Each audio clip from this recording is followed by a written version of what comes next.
안녕하세요, 김원입니다. 안녕하세요. 유튜브 보고 왔어요. 안녕하세요. 반갑습니다. 감사합니다. 유튜브에서 많이 오시네요. 네, 아프리카가 좋아하는 일이 벌어지고 있네요. 감사합니다. 네, 안녕하세요. 여러분 반갑습니다. 김원입니다. 오늘 일요 미스테리 극장 네 번째 시간입니다. 많은 분들이 뭐 이것도 궁금해요, 저것도 궁금해요 라고 해서 저희 게시판에 굉장히 많이 올려주셔서 저희가 찾는 자료가 되게 풍부해졌습니다. 너무 감사합니다. 근데 좀 자극적인 소재도 있고요. 그리고 조금 무거운 소재도 있고, 또 외국 사례를 사실 많이 하려고 했어요. 제 이미지하고 맞을 것 같아서. 근데 사실 여러가지 컨텐츠 제안이 왔고, 저희가 2탄으로 함께 진행했던 게 개구리 소년이었잖아요. 좀 마음이 사실 무거웠었어요, 개구리 소년도. 근데 한국에 3대 미스테리가 있다라고 알고 있거든요. 개구리 소년, 그리고 이제 고 이영호 군 이제 유괴 사건, 그다음 세 번째가 이제 화성 미스테리 사건, 이렇게로 알고 있어요, 제가. 사실 화성 미스테리 사건을 먼저 하려고 했다가 제가 지금 고 이영호 군을 먼저 하게 된 이유는, 제가 사실 조사를 조금 하다가 정말 의문점도 많고요. 그리고 사실 좀 왜 이랬을까라는 생각이 드는 일들이 너무 많아서 오늘 여러분들하고 좀 그 얘기도 좀 해보고, 그래서 한번 이런저런 얘기를 나눠보는 시간을 가지면 좋을 것 같아서 왔습니다. 싱크가 좀 안 맞으시면 화소를 좀 낮춰주세요. 화소가 제가 지금 되게 높아요. 화소가 지금 제가 굉장히 높은 상태여서 아마 좀 상태가 안 맞으시면 조금 화소를 낮춰서 보셔야 될 거예요. 지금 제가 굉장히 화소를 높여서 하고 있거든요. 네, 이제 잡티까지 보이게 하려고. 자, 이제 그럼 본격적으로 한번 같이 이야기를 출발해 보겠습니다. 오늘도 똑같이요, 그동안 진행했던 거와 동일한 방식으로 진행을 하겠습니다. 오늘 여러분하고 함께 얘기하게 될 부분은, 첫 번째는 그냥 말 그대로 우리 먼저 했던 대로 팩트만 놓고서 보는 거예요. 사실적인 내용만 먼저 보고 같이 한번 확인을 해볼게요. 어떤 며칠날 어떤 일이 있었다 정도만 먼저 한번 간단하게 점검을 좀 해보고요. 그 다음에 오늘은 좀 색다르게 제가 인물관계도라는 걸 조금 말씀을 드릴 거예요. 각각 인물들이 어떤 특징이 좀 있었는지 얘기를 좀 해보려고 해요. 그러니까 인물관계도라는 게 별게 아니라 여기에 조금 주변에 함께 있었던 분들 있잖아요. 그분들에 대한 이야기를 같이 한번 해보고자 합니다. 하나씩. 그리고 오늘 세 번째는 저희도 한번 범인에 대해서 윤곽을 좀 잡아봤으면 라고 해요. 왜냐면 특정 누구다라고 얘기는 할 수는 없어요. 특정 누구다라고 할 수는 없는데, 일단 좀 무언가 좀 가능성이 있을 만한 사람이 누구인가를 좀 같이 좁혀보고 조금 더 생각을 해보고 있지 않았으면 이라는 생각을 합니다. 그리고 오늘 좀 많은 청취자분들, 시청자 여러분들이 있었으면 좋겠는 게, 저도 오늘 똑같이 그놈의 목소리를 틀 겁니다. 그놈 목소리를 예전에 모르고 들었을 때는, 처음에 이런 걸 준비하지 않고 그냥 저도 시청자 입장에서 봤을 때 들었을 때는 그냥 소름이 끼쳤었어요. 그냥 무섭고 두렵고 되게 무섭다 라는 생각을 했었는데, 제가 이 많은 내용을 다 정리를 하고 나서 이 목소리를 다시 들었을 때는 솔직하게 말씀을 드리면 조금 분노했습니다. 조금 많이 분노했어요. 그래서 오늘 여러분들하고 이 이야기를 함께 시작해 보도록 하겠습니다. 제가 지금부터 얘기를 드리는 얘기는 밖에 있는 뭐 유튜버들이나 아니면 뭐 이제 블로그에서 나오는 글들보다는요, 실제 기사 자료들 다 발췌했어요. 실제 기사에 있는 것들을 믿는 게 맞다라고 봐서 이렇게 누군가가 과장해서 쓴 글들은 웬만하면 배제하려고 했고요. 날짜별로 해서 하나씩 골라서 왔습니다. 그래서 오늘 여러분들하고 같이요, 날짜별로 하나씩 정리를 해보도록 하겠습니다. 일단 오늘 여러분과 함께 이야기하게 될 분부터 얘기를 좀 하면서 출발을 해보도록 할게요. 저도 참 마음이 무겁고 이 사진을 띄우면서도 조금 불편한 마음이 좀 있는데, 오늘 여러분들하고 같이 그래도 이야기를 해야 되니까 출발을 해보도록 하겠습니다.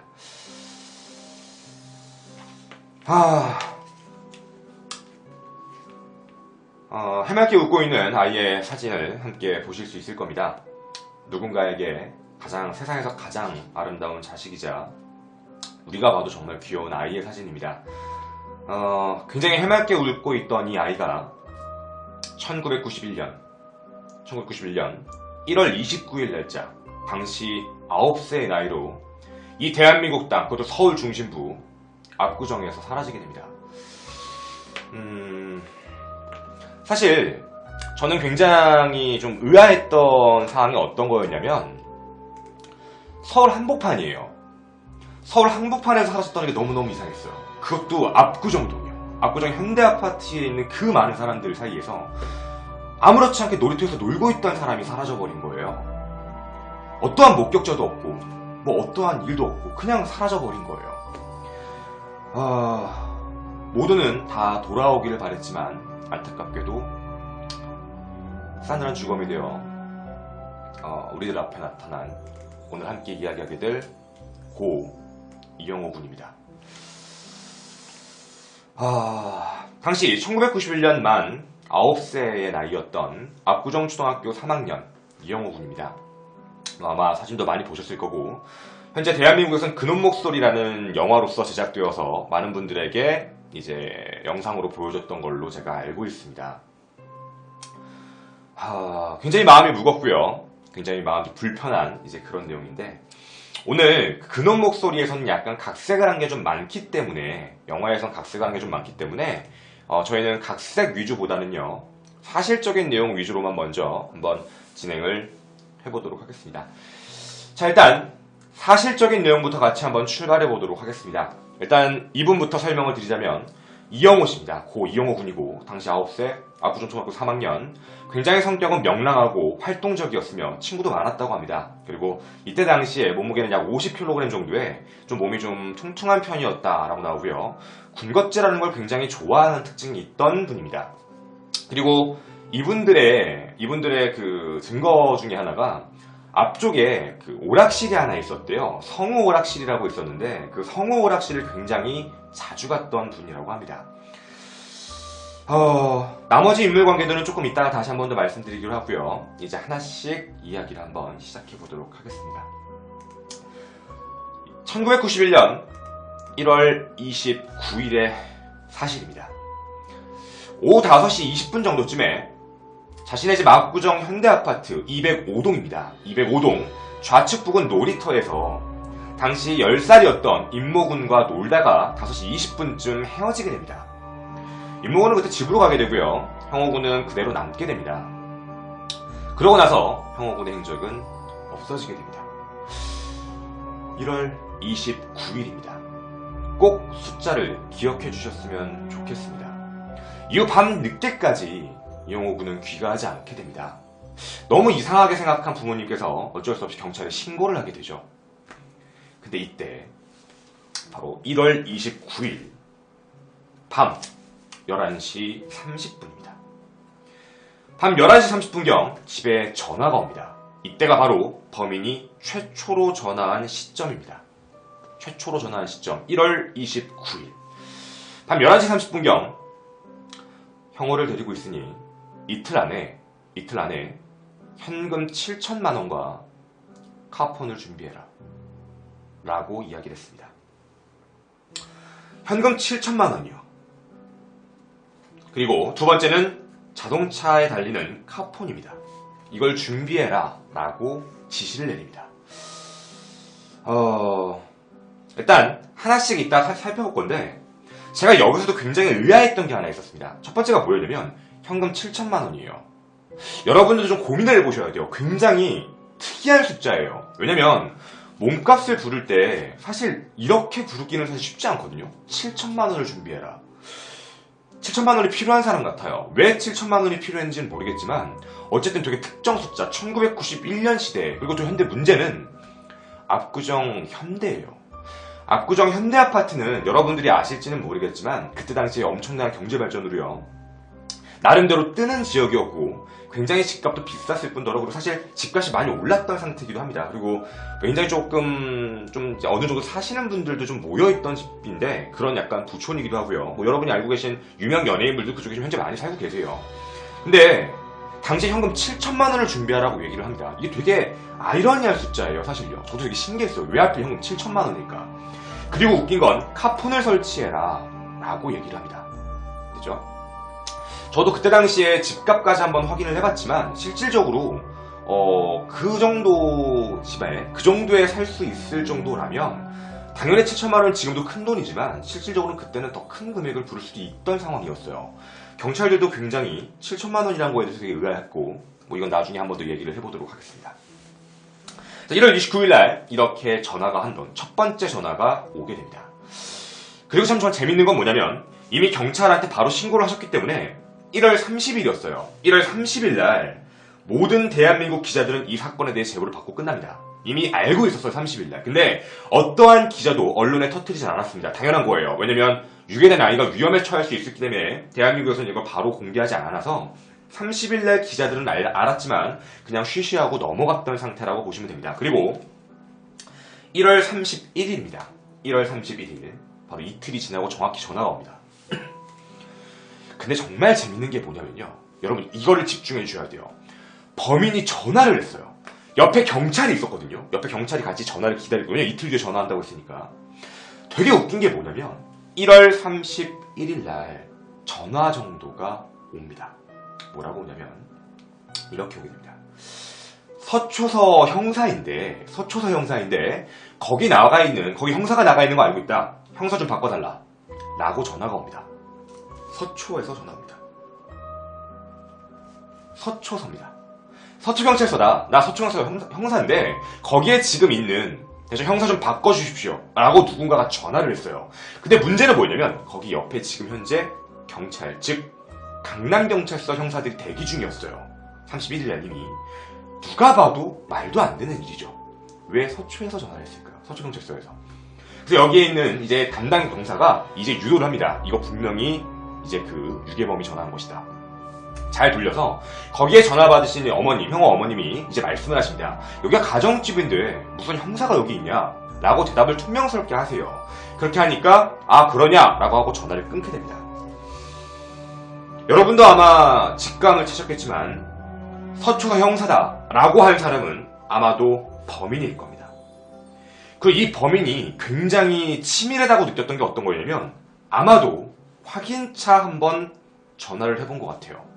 정말 경찰한테 신고를 했는가 하지 않았는가에 대한 확인을 위하여 한번 전화를 해본 것 같습니다. 한번 낚아본 거죠. 정말 철두철미한 사람이에요. 저도 이건 몰랐는데 이런 전화를 했다라는 그 내용을 보고 솔직히 진짜 놀랐습니다. 되게 너무 계획적이었던 거예요. 자기가 어떤 얘기를 할지에 대해서. 그러고 나서 이후에 카폰으로 전화가 오게 됩니다. 카폰으로 전화가 와서요. 부모한테 이런 첫 번째 지령을 내리게 됩니다. 지금 김포공항 국내선 주차장으로 와라요. 됐죠? 김포공항 국내선 주차장으로 오십시오. 라고 얘기합니다. 여러분 오늘 저하고 여러분하고 김포공항에 대한 이야기를 되게 자주 할 거예요. 여러분 잘 들으셔야 돼요. 압구정에서 김포공항은 꽤나 먼 거리예요. 사실 지금이야 공항동까지 가는 길들이 뚫려서 그렇지만 어떻게 보면 굉장히 먼 거리예요. 그 길이 자체가. 근데 거기를 아무렇지 않게 저기 그냥 뭐 김포공항 국제선까지 한번 들어와봐라. 국내선을 들어와봐라. 카폰으로요. 카폰은 이제 자동차에 있는 전화기예요. 그때 당시에도 굉장히 비싼 전화기입니다. 공항에 진입을 하게 되면 시속 70km를 유지하고 주차장에 도착해서 라이트를 2번 깜빡깜빡 켜라 라고 지시를 합니다. 당연히 부모님들은 가셔야죠. 그래서 부모님들은 그대로 가시게 됩니다. 압구정에서 김포공항까지 막히지 않는다라는 전제 조건하에 달려도요 한 30분 정도는 걸려요. 물론 이제 막히는 시간은 더 오래 걸리겠죠. 그렇게 가가지고요 차를 세웠는데 전화가 또 옵니다. 왜 차를 한적한 곳에 세웠냐 라고 말하면서 시청으로 자리를 바꿉니다. 서울시청으로 이동을 해라 라고 지시를 하게 돼요. 여러분 서울시청은 어쩌면 되게 애매한 또 중간 위치로 다시 오게 한 거예요. 압구정에서 김포를 가겠다가 다시 중간으로 오라고 하는 거거든요. 다시 오라고 한 거예요.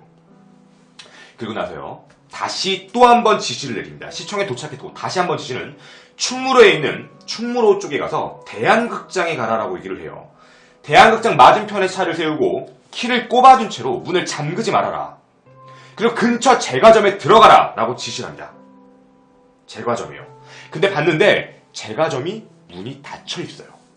그걸 확인하고 이 사람이 이야기를 합니다. 치킨집으로 옮겨라 라고 지시를 하게 돼요. 여러분 제가 지금 한 말 이거 팩트예요. 기억을 해놓으셔야 돼요. 왜냐면 되게 이상한 게 많아요. 이해하셨죠? 이렇게 지시를 하고 총 16번 동안 협박 전화를 이날 하루에 다 합니다. 1월 31일 16번 동안 전화를 하게 됩니다. 어디로 가라, 어디로 가라, 어디로 가라. 하지만 이 사람은 나타나지 않았습니다. 1월 31일도 이 사람은 모습을 드러내지 않고 그렇게 잠잠하게 떠나게 됩니다. 그리고 2월 1일입니다. 또 다음 날입니다. 또 바로 다음 날 2월 1일 전화합니다. 또 진짜 열받는 건 김포공항 국내선 제2주차장으로 가라. 또 지시를 내려요. 뒷문을 잠그지 말고 대합실에서 그대로 기다리고 있어라. 라고 얘기합니다. 7천만원 준비하라고 했으니까. 근데 나타나지 않았어요. 또 낚시입니다. 김포공항에서도 나타나지 않았어요. 됐죠? 그러고 있다가 새벽 2시 20분입니다. 새벽 2시 20분경 전화가 또 옵니다. 새벽이에요. 여러분 이거 명심하세요. 새벽이에요. 새벽 2시 20분경 전화합니다. 세종로 교보빌딩 앞에 대로변에, 됐죠? 대로변에 그쪽으로 가서 돈을 돌아요. 됐죠? 대로변에 있는 그쪽에다 돈을 돌아. 가판대 위에다가 차를 두고 그대로 기다리고 있어라. 라고 얘기합니다. 차에다 두고 그대로 두고 있어라. 라고 얘기하는데 어머니가 혼자 나가게 됩니다. 어머니가 가요. 남편을 못 믿겠다고 얘기하고, 아마 그놈 목소리에서 보셨을 거예요. 남편을 믿지 못하니까 어머니가 직접 나오십시오. 라고 얘기를 합니다. 그래서 어떻게 했냐면 경찰이 제안한 돈이에요. 7천만 원인데 실제로는 그 안에 가짜 돈이 있었어요.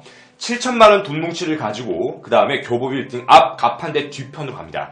가판대에 차를 두고 가판대 뒤편에 엄마는 몸을 숨기게 돼요. 그러고 있는데 이때 범인이 최초로 등장합니다. 약 20에서 30대 사이로 보이게 되는 어떤 점퍼 차림의 남자가 자동차를 향해 오게 됩니다. 가판대 뒤에 있던 어머니는요, 이 사람이다 라는 느낌을 받고 형사들에게 지시를 합니다. 가라고. 그런데 형사들이 머뭇거리게 됩니다. 형사들은 머뭇거리게 되고 그 사이에 그 용의자, 범인일지 모르겠지만 그 용의자가 도주하게 됩니다. 사라진 거죠. 그때 당시 경찰은 이런 얘기를 했습니다. 시간상으로 봤을 때 2시 20분이면 굉장히 사람들이 없는 굉장히 한적하고 드문 시간인데 왠지 느낌이 범인인 것 같은 사람 같다고 해서 덮쳤다가 자칫하면서 진짜 범인이 만약에 그걸 봐버리면 더 위험할 수도 있다 라고 생각을 해서 덮치지 않았다 라고 얘기를 했었습니다. 근데 물론 마음은 이해할 수 있을 것 같아요. 이렇게 2월 1일 날도 또 지나가게 됩니다. 이러고서 특이한 현상이 발생하게 됩니다. 좀 특이한 일이 생기는데 2월 5일이에요. 2월 5일. 2월 5일이에요. 2월 5일입니다. 4일이 지나고요.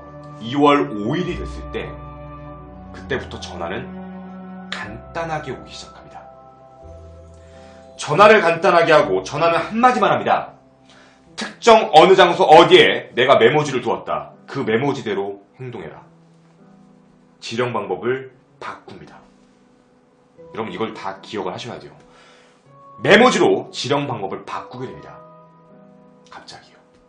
그 이날 메모지에 뭐라고 써 있었냐면 윤현수라는 이름으로 개설한 한일은행 계좌, 그리고 김주선 이름으로 개설한 상업은행 계좌로 2천만 원을 입금해라 라고 지시를 합니다.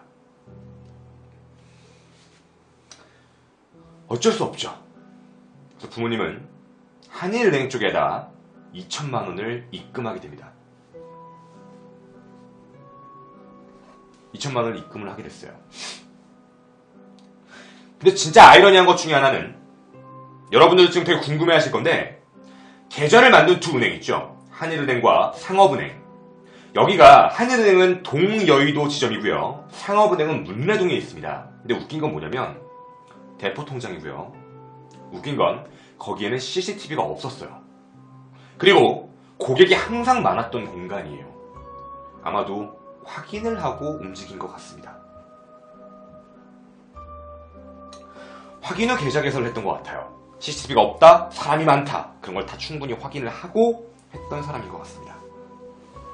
이게 2월 5일까지의 팩트입니다. 그리고 범인은 한동안 또 연락이 없습니다. 한참 동안 또 연락이 없어요. 그러다가 2월 13일입니다. 거의 또 일주일 정도의 시간이 흘러요. 거의 8일 가까운 시간이 흐른 거죠. 거의. 그죠? 거의 시간이 또 2월 13일까지 갑니다. 오후 5시 30분입니다. 저녁 5시 30분. 5시 30분. 입금을 했느냐? 라고 확인 전화를, 왜냐면 인터넷 뱅킹이 없으니까 입금을 했느냐라는 확인 전화를 합니다. 그리고 뭐라고 얘기했냐면 입금을 했다고 얘기하니까 그러면 나머지 5천만 원을 준비해서, 나머지 5천만 원입니다. 5천만 원을 준비하고 나서 저녁 8시예요. 8시까지 서울대교 남단 올림픽대로요. 올림픽대로 난간석에 붙여둔 메모지의 지시를 그대로 따라라! 라고 이야기합니다. 메모지에 대한 얘기를 하게 됩니다. 그리고 그 메모지를 가서 부모님이 확인한 결과 양화대교 남단, 또 양화대교예요. 올림픽대로에서 양화대교까지 가래요. 여러분, 양화대교가 위치가 애매해요. 이게 자꾸 이 사람이 강서 쪽을 갖고 보내는 거예요. 강서예요. 되게 이상한 게 분명히 강동 쪽에 있는 사람, 압구정에 있는 사람은 자꾸 강서로 보내요. 자꾸 강서. 되게 아이러니해요. 양화대교 남단 88번 대로의 김포공항 방향이에요. 또 김포공항 방향에 첫 번째 가로등 배전반 위에 현금을 그대로 둬라. 그리고 가라. 라고 명령을 내립니다. 메모지에 그렇게 써있어요. 그래서 결국에 부모님은요, 현금 10만 원이 들고 나머지는 이제 신문지가 가득 깔려있는 철제 가방을 올려놓고 가십니다. 낚시죠. 경찰은 이 사람들을 잡아야 된다는 생각에, 됐죠? 이제 준비를 하는데 문제가 됐던 게 형사들이 또 이때 실수를 한번 하게 돼요. 장소를 착각을 해서 돈가방에서 200m 떨어진 매점에서 잠복을 하게 돼요. 200m면 보이지도 않아요. 200m는 보이지가 않잖아. 200m 떨어진 자리에서 매복을 합니다. 고수부지 쪽으로 20m 떨어진 철제 의자만 감시해서 결국엔 실수가 돼버린 거예요. 밤 10시 10분 10시 10분쯤 승용차로요, 잠복 중이던 형사 4명한테 제지도 안 받았어요. 그대로 차량 정차도 없이 그대로 갖고 가버립니다. 번호판도 확인 못했어요. 10시 10분경 돈가방이 사라집니다.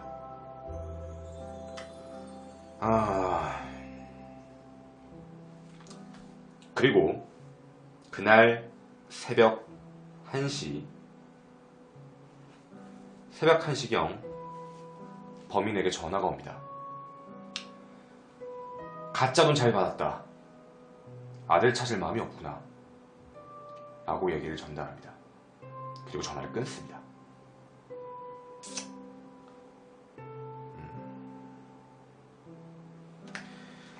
그리고 이날 굉장히 충격적인 일이 하나 있습니다. 이날 범인은 모든 경찰, 부모님이 왔다 갔다 일명 속된 얘기로 뺑이를 치고 있을 때 한일 계좌에 있는 2천만 원을 상업은행 계좌로 입금을 하게 됩니다. 진짜 되게 소름이 돋는 시나리오예요. 이따가도 하나씩 다시 얘기 드릴게요. 팩트 다 분석하고요.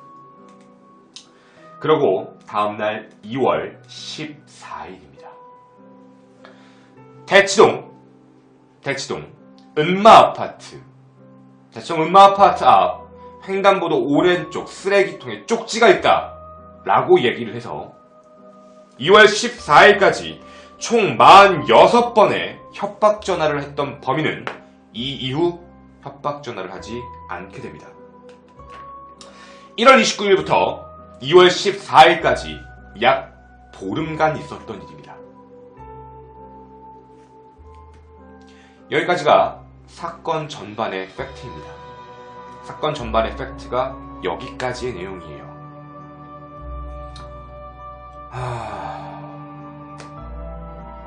1월 29일 2월 14일 약 보름의 기간 동안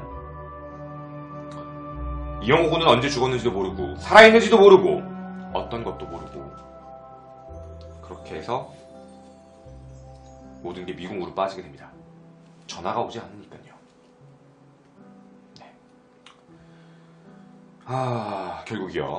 결국입니다. 범인을 잡을 수 있는 방법은 이제 단 한 가지 방법밖에 없습니다. 됐죠? 범인을 잡을 방법은 단 한 가지 방법. 이제부터 범인의 이후의 행적에 대해서 같이 이야기 좀 해보겠습니다. 2월 19일, 여러분 시간에 지목해주세요. 2월 19일입니다. 또다시 시간이 5일 정도 지났습니다. 5일쯤 지나고 나서요, 모든 경찰은요 미리 돈을 인출해갈 것을 알고 있어서 그 계좌에다가 이미 말이죠, 사고 계좌라는 걸 입력을 해서 고정 요원을 배치해서 준비하고 있었어요. 계좌 인출하려고, 바로 잡으려고. 2월 19일 오후 3시 반입니다. 오후 3시 30분경쯤에 상계동 상업은행에 범인이 나타나게 됩니다.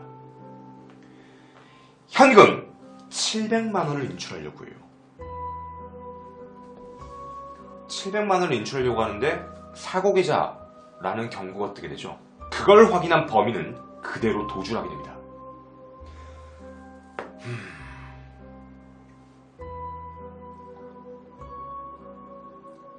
이렇게 해서 이야기가 정리가 됩니다. 그리고 3월 13일, 약 한 달 정도가 지난 시간입니다. 약 한 달 정도 지난 시간,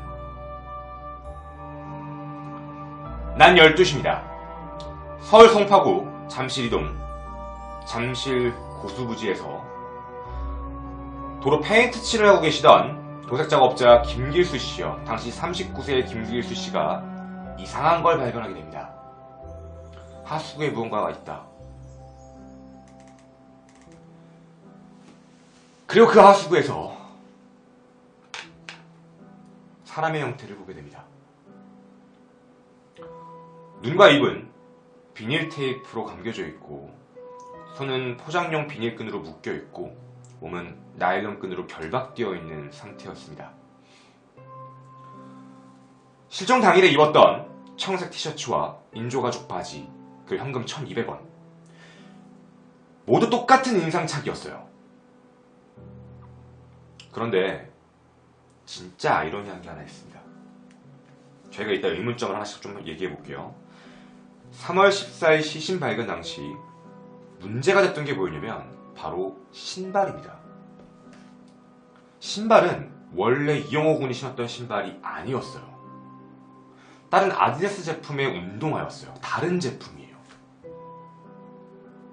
그리고 당시에 실종 당시에 없었던 보행 만보기 있죠? 보행 측정기인 만보기가 발견이 됩니다. 경찰은 여기에 집중을 하기 시작해요. 이게 도대체 무엇일까? 어떻게 얘가 이런 걸 갖고 있었지? 경찰은 여기서 의심을 하게 됩니다. 시신을 발견한 장소도 가깝고 옷도 똑같고 거의 46차례나 협박전화 동안에 목소리도 단 한 번도 들려주지 않았었어요. 영화에서는 들려준 걸로 나오지만 실제로 목소리를 들려준 적은 없습니다. 그래서 아마 유괴를 하고 2, 3일 내에 아마 살을 했을 것이다 라고 추측을 하게 됩니다.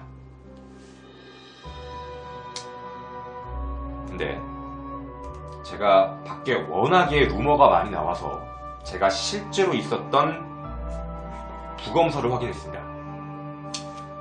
3월 14일 부검 결과가 나오게 됩니다. 3월 14일 부검 결과로는요, 시신 발견을 지금 했잖아요. 시신 발견을 시점으로요, 약 일주일 전에 사망한 것으로 보인다라는 국가수의 결론이 나오게 됩니다. 3월 7일 전으로 살해된 것 같다. 좀 넉넉하게 잡아도 3월 초에 살해가 된 것 같다. 사인은 질식사입니다. 직접 사인은 질식사로서 판명을 하게 돼요. 시신이 발견이 됩니다. 더 이상 유괴범한테는 전화가 안 오고요. 그래서 결국에는 모든 언론도 통하고 모든 경찰은 언론에 배포를 하기 시작합니다. 3월 14일 공개 전화로 수사를 전환시키게 됩니다. 은행 여직원이 본 얼굴을 토대로 최면술사까지 동원하여 몽타주를 제작해서 몽타주를 배포하게 됩니다. 여러분들이 굉장히 어디서든 많이 보시게 되었던 바로 그 몽타주입니다. 이 몽타주를 배포하게 됩니다. 그리고 이 사람이 썼던 메모지의 필적과 그리고 뭔가 계좌 개설을 쓸 때 썼던 그 모든 것들 있죠. 그 모든 자료들을 가지고 와서 이제 드디어 필적 검사까지 함께 하게 됩니다. 이 사람의 특이한 글씨, 특이한 말투, 특이한 행동, 이 모든 것들을 토대로 이때부터 공개 수사, 모든 사람들에게 물어보며 수사가 시작이 됩니다. 여기까지가 시신 발견 이후의 이야기입니다. 총 3단으로 나눴습니다. 첫 번째 팩트는 1월 29일부터 2월 19일까지 총 2월 14일까지 46번의 협박 전화가 왔던 시기를 얘기해드렸고, 시신 발견이 되고 경찰이 공개 수사를 하기 전까지, 전환하기까지 그 시간까지 3월 14일, 그때까지 안내를 해드린 겁니다. 이제 이 이후의 이야기는 조금 있다가 다시 한 번 더 하도록 하겠습니다. 저희가 좀 확인을 해봐야 될 게 있습니다, 여러분. 일단 인물 관계도에 대해서 먼저 좀 얘기를 드리면서 출발을 좀 해볼게요. 일단 팩트 체크를 3단계로 할 건데 일단 2단계까지 해놨어요. 왜냐면 이 이후에 의문점들이 또 생깁니다. 실제 있었던 일들이에요. 그래서 그 의문점들은 제가 마지막에 의문점처럼 던져보고 범인의 윤곽을 좀 잡아보도록 하겠습니다. 일단 여러분하고 먼저 오늘 얘기하려고 하는 부분이 어디냐면 오늘 인물 관계도인데, 일단 이영호님이에요. 이영호님 당시 9세였고, 이 이영호님의 아버지는 이우실님입니다. 이우실씨 당시는 34세셨습니다. 성광피혁이라는 회사의 대표이사셨고요. 집이 그렇게 못 살지 않았던, 그래도 좀 괜찮았던 거고, 하나 아셔야 될 게 뭐냐면 이렇게 알아주시면 됩니다. 사실 이영호 군은 그러니까 이영호 군과 이제 아까 얘기했던 어머니 있잖아요. 어머니는 친엄마가 사실은 아닙니다. 그러니까 친엄마가 아니고요. 그러니까 이제 새엄마죠. 실제 이영호 군의 어머니 아버지는 이혼을 하신 상태였어요. 그래서 우리 이영호 군은 어머니가 이제 친모가 아니셨던 거죠. 친모가 아니셨던 거예요. 네, 친모가 아니에요. 그래서 이영호 군은 전처의 장남이에요. 네, 전처의 장남인 게 이영호 군입니다. 지금 인물 관계도부터 설명드리는 거예요. 그러니까 실제로 이영호 군 아버지 이우실님은 재혼을 하신 상태였고, 이영호 군은 거기서 큰 거고요. 전처의 장남이었던 게 이영호 군입니다. 그럼 이제 일단 이영호 군과 그 다음에 어머니, 이제 새엄마죠. 그쵸? 새엄마고요. 그리고 이영호 군, 이렇게 되어 있는 겁니다. 일단 세 분의 인물에 대한 얘기는 다 드린 걸로 알겠습니다. 자, 그럼 우리가 지금 이 시기에 들어봐야 될 게 하나 있습니다. 우리가 제일 궁금한 놈이죠. 바로 그 놈이요. 도대체 그 놈은 누굴까요? 인물관계도니까. 이영호 군, 이영호의 아버지, 이영호 군의 새엄마, 여기까지 확인을 했으니까 도대체 그 이영호요, 아니 그놈, 그놈이 누군지를 봐야죠. 됐죠? 그놈의 목소리를 함께 듣도록 하겠습니다. 모두 집중해 주셨으면 좋겠습니다. 무서워하지 마시고 두려워하지 마시고요. 혹시 우리가 아는 사람일 수도 있으니 이분의 말투와 이 사람의 행동, 언행을 잘 봐주셨으면 좋겠습니다. 아까 제가 얘기한 그 팩트대로 순서가 진행이 될 겁니다. 시작하겠습니다. 어머니의 목소리입니다.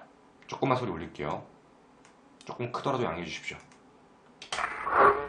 제가 빨리 요구한 사항이 있는데요. 내가 요구한 사항이 있는데요. 연결이 안 나 모르겠네요. 내 목소리가 전화 받는 목소리가 틀린 것 같아요. 전화 받는 목소리가 틀린 것 같아요. 다시 전화 드릴게요. 다시 전화 드릴게요. 아까 전화 받으신 분 맞습니까? 알겠으니까요. 네, 여보세요. 지금 바로 내려가셔가지고요. 네. 정확하게 좀 4분 조금 지났으니까 40분에 뒤트렁크를 좀 열어주십시오. 뒤트렁크를 여셨다가 끝까지 다 여셨다가 다시 닫으셔가지고요. 네. 바로 지금 공항 국내선으로 좀 오십시오. 김포공항 국내선입니다. 네, 알았습니다. 세상 이상한 말 들리십니까? 이상한 말? 트렁크를 열었다가 닫았다가 김포공항으로 가라. 집중하셔야 됩니다. 제 목소리가 너무 크게 나올까봐 그래요. 다음입니다. 네네. 그런 말씀하지 마십시오. 그런 말씀하지 마십시오. 차 뒤에 누가 타고 있던데요. 차 뒤에 누가 타고 있던데요. 여러분, 실제 팩트만 얘기 드릴게요. 차 뒤에 타고 있지 않았어요. 차 트렁크에 타고 있었어요. 차 뒤에는 사람이 없었습니다. 이 사람은 실제로 보고 있지 않은 거예요. 네, 식사를 중지하겠습니다. 뒷좌석에 누가 타고 있었어요. 뒷좌석에 누가 타고 있었다고요. 무슨 말씀하십니까? 제가 그 주위를 몇 번이나 돌았는데요. 그 구석장에다가 차 혼자 달라당 세워놓으면 어떡합니까? 어떡하시겠습니까? 시청 아십니까? 시청 앞에 동방프라자 아시죠? 예. 동방프라자하고 삼성물산 건물 사이에 큰 들리셨어요? 빵 소리요? 길 있죠. 다시 전화 드리죠. 이때가 아까 말씀드린 대로 첫날이죠. 1월 31일. 김포공항으로 갔다가 시청으로 가라. 대한극장으로 가라. 여보세요. 전화 잘 안 들리는데. 여보세요? 잘 들립니까? 예, 잘 들립니다. 식사 다 하셨어요? 저 대한극장은 아시죠? 꽃장 넘어와서 엠베스터 호텔 지나서 우회전 해가지고요. 대기어 쪽으로요? 예, 예. 좌회전하시고 쭉 오시다 보면요. 예, 대항장 맞은편에 그 택시 정류장 있죠? 예, 예. 그 근처에다가 차를 세워두시고요. 예. 그 건너편에 보면은 케이크하우스라고 빵집 있습니다. 예, 예. 방법은 아까하고 동일하고요. 예. 어떻게 하시겠습니까? 나갈게요. 예? 나갈게요. 식구가 드시고요. 예, 문 열어두시고요. 예. 들리십니까? 들리세요? 일단 제과로 가라 라고 합니다. 그 케이크하우스에 들어가 계십시오. 알았습니다. 저도 말이에요. 지금 그냥 들어오라는 거 한 번 더 전화드린 겁니다. 그것만 하나 알아주세요. 그것도 좋은데요. 네, 이번이 마지막입니다, 진짜로. 네. 그 장소는 제가 출발하시면 카폰으로 전화 드리겠습니다. 이게 어머니한테 따로 가는 그 가판대 그쪽의 전화입니다. 얼른 나오시냐면요. 네. 연락하지 마셔야 됩니다. 여보세요. 영어를 위하시는 게 아니지 않습니까? 영어 죽기를 바라죠. 말입니다. 한 가지 알려드리겠는데요. 수업에 지금 공연을 나가는 멘트 조심하세요. 그리고 데려오는 것도 괜찮은데요. 이번에 만약 한 번만 더 눈을 뜨는 것도 끝장인 줄 아십시오. 그래서 나온 악하게 만들지 마세요. 부탁드립니다. 끊겠습니다. 오늘도 삶의 끝까지 한번 해보죠. 제가 데리고 있다고요? 여보세요. 저희도 지금 보호를 더 이상 못하겠어요. 그래서 어떻게든 빨리 쫑을 내던데 아니 그 전해주는 것만 좀 잘 전해주시면 이상 없어요. 차에 내려가서 정각 제가 5시 20분에 다시 전화드리겠습니다. 그 트럭을 여셨다가 끝까지 다 여셨다가 다시 닫으셔가지고요. 바로 지금 공항 국내선으로 좀 오십시오. 공항 국내선 주차장에다 주차를 시켜주십시오. 그러고 전화 다시 드리겠습니다. 김포공항 국내선입니다. 빨리 오십시오. 차 뒤에 누가 타고 있었어요. 자꾸 그러시면은 그런 말씀하지 마십시오. 차 뒤에 누가 타고 있던데요. 너무하십니다. 그리고 또 그 구석장에다가 차 혼자 달라당 세워놓으면 어떡합니까? 그러시고 카폰을 틀어놓고 어디 가시면 어떡합니까? 저희도 지금 힘듭니다. 빨리 해가지고 좀. 어디 말이에요. 지금 그냥 들어오라는 거 한 번 더 전화드린 겁니다. 그것만 하나 알아주세요. 저한테 필요 없고요. 나오실 수 있어요, 없어요? 아무튼 말입니다. 지금 나오실 수 있어요, 없어요? 그것만 말씀하세요. 저 지금 그렇게 한가한 사람 아닙니다. 관두죠, 그럼. 저도 손 떼고 싶습니다. 근데 자꾸 그렇게 저를 속이시면 어떡합니까? 저도 괴로우니까요. 그냥 보호할 수도 없어요. 데리고 있으면요, 벌써 들려드렸어요. 저도 그 심정 압니다. 에 대한 애착이 없군요. 죽기를 바라죠. 도저히 이제 못하겠습니다. 내일은 제가 장담은 못해요. 저희도 더 이상 보호를 못하겠습니다. 제가 데리고 있다고요?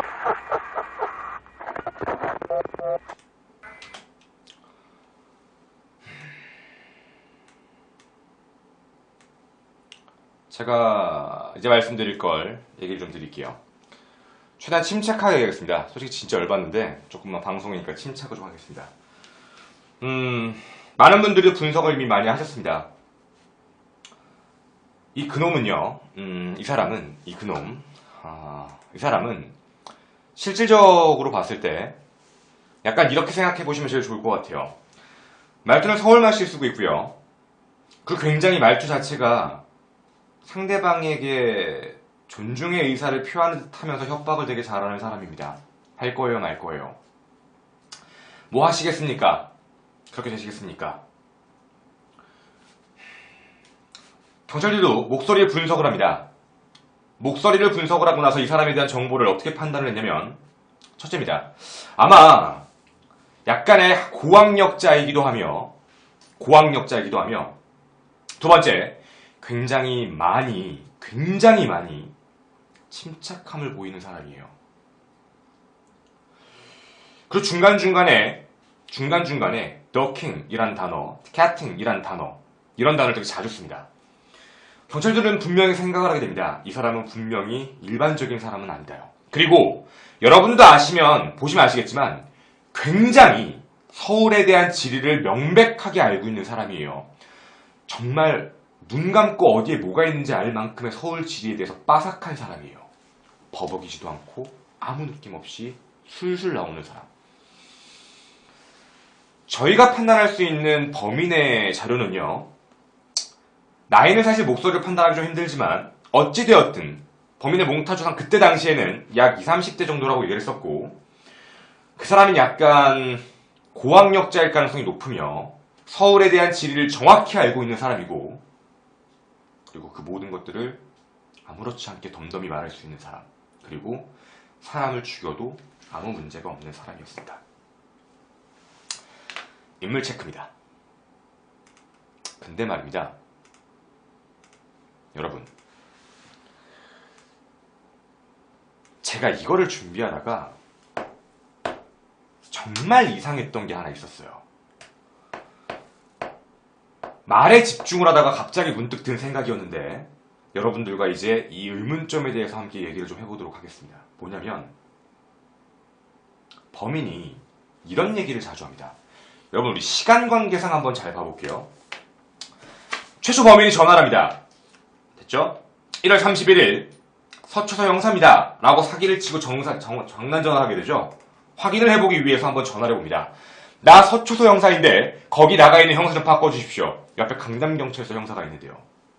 확인 첫 번째 한 것 같습니다. 굉장히 철두철미한 사람이에요. 확인을 한번 해봅니다.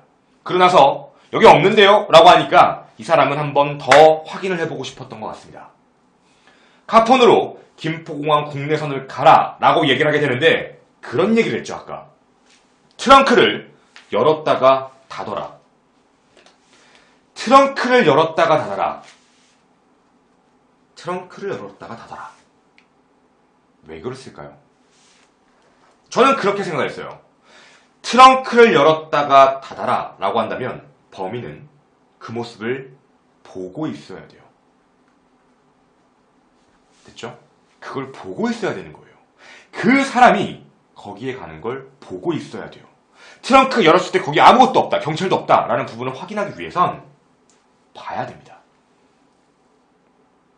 보고 있어야 된다는 얘기잖아요. 그러면 이 사람은 미행을 했을까요? 그 차를 계속 따라다녔다고? 얼마나 부모가 놀랬을까요? 자기 자식이 갑자기 사라져서 협박범한테 전화가 왔어요. 김포공항으로 와라. 돈을 가지고 김포공항으로 와라. 어땠을까요? 맨정신을 달렸을까요? 폭주라고 달렸겠죠. 그걸 따라간다고? 그걸 뒤에서 따라갈 수 있다고? 따라가면 티가 나지 않을까? 따라가면 잡힐 것 같은데? 근데 웃긴 건 뭐냐면 김포공항으로 갔어요. 김포공항에 들어가가지고 시속 70km 유지해서 주차장에 도착해가지고 라이트를 두 번 깜빡 켜서 그대로 했는데 왜 차를 한적한 곳에 세웠냐? 시청으로 다시 가라라고 얘기해요. 어떻게 알죠? 더 빨리 갔다고? 그럼 시청까지 가는 걸 다시 따라간 거야? 계속 미행을 했다고요? 시청까지 간 거야? 시청으로 갑니다. 충무로 대한극장 맞은편에 있는 차를 세우고 키를 꼽아둔 채 문을 잠그지 말고 근처에 있는 제과점으로 가라! 여기서 한 가지 실수를 합니다, 범인이요. 제과점에 가라! 라고 얘기를 했어요. 근데 그 제과점이 닫혀 있어요. 다시 전화합니다. 치킨집으로 가라. 여러분, 범인이 제과집으로 가라, 치킨집으로 가라, 어디로 가라, 한 명인 것 같으십니까? 저는 이게 절대로 한 명이서 할 수 없는 거라고 생각을 합니다. 제가 또 이걸 한 명이 하지 않았다라고 생각했을 때 또 다른 뭐가 문제가 또 이제 해결이 됐냐면, 바로 2월 13일날 있던 일이에요. 마지막 일이었는데, 아까 기억나십니까? 입금했는지 확인을 하고, 됐죠? 확인 한번 해보고, 돈 5천만원 남을 준비해서 저녁 8시 서울대구 남단 난간석에 가서 메모지를 팔아! 김포공항 첫 번째 가로등에다 돈을 둬라! 돈을 뒀잖아. 돈을 둔 거를 누군가 확인을 하고 차가 지나가야죠. 그래야 텀이 맞죠. 그럼 여러분, 내가 이렇게 얘기할까요? 잘 들으세요. 범인은 최소 3명이어야 돼요. 최소 3명이어야 돼요. 왜냐면 자동차를 운전하는 사람, 여러분, 운전하는 사람이 내려서 돈을 갖고 간다고 말이 안 돼. 운전하는 사람, 돈을 가지고 가는 사람, 마지막은 그걸 명령을 내리는 사람, 지령을 내리는 사람, 총 3명이 필요해요. 최소 인원은 3명이 있어야지만 돈을 가져가는 시나리오가 자연스럽게 해결이 돼요. 어떻게 운전하는 사람이 그 올림픽대로 한복판을 갑자기 차를 세우고 돈을 갖고 다시 타요? 말이 안 돼요. 옆에서 누가 돈을 가져가는 게 맞는 거지. 한 번에 가져갔대요. 정차 없이 그대로. 그런 거면 이 사람은 분명히 옆에 누가 타고 있는 거야. 최소 1명. 그러면 일단 자동차에 최소 2명. 누군가가 돈이 있다라고 얘기해줘야 지나가지. 돈이 없는데 어떻게 거기 지나가요? 누가 뒤에서 기다리고 딱 간 건데. 그렇게 놓고 보면 최소예요. 최소입니다. 여러분 혹시 그리고 상계동이 어딘지 아십니까? 상계동과 지금 이 사람들이 얘기했던 마지막 김포공항 방향 첫 번째 가로등 대전방 위에, 그 위에다가 올려놓아라 라고 얘기를 한 그 내용입니다. 여러분 혹시 상계동이 어느 쪽에 위치하고 있는지 아십니까? 제가 상계동의 주소를 한번 보여드릴게요.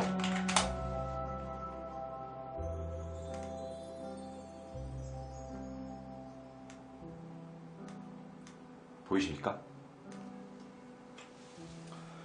상계동은 저 위쪽입니다. 보이십니까? 김포국제공항 이쪽입니다.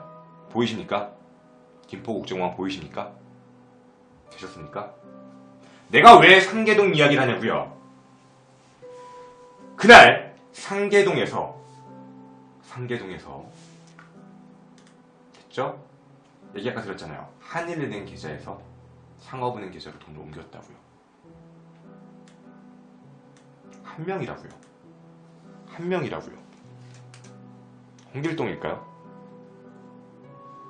범인은 절대 한 명이 아닙니다. 말이 되지 않아요.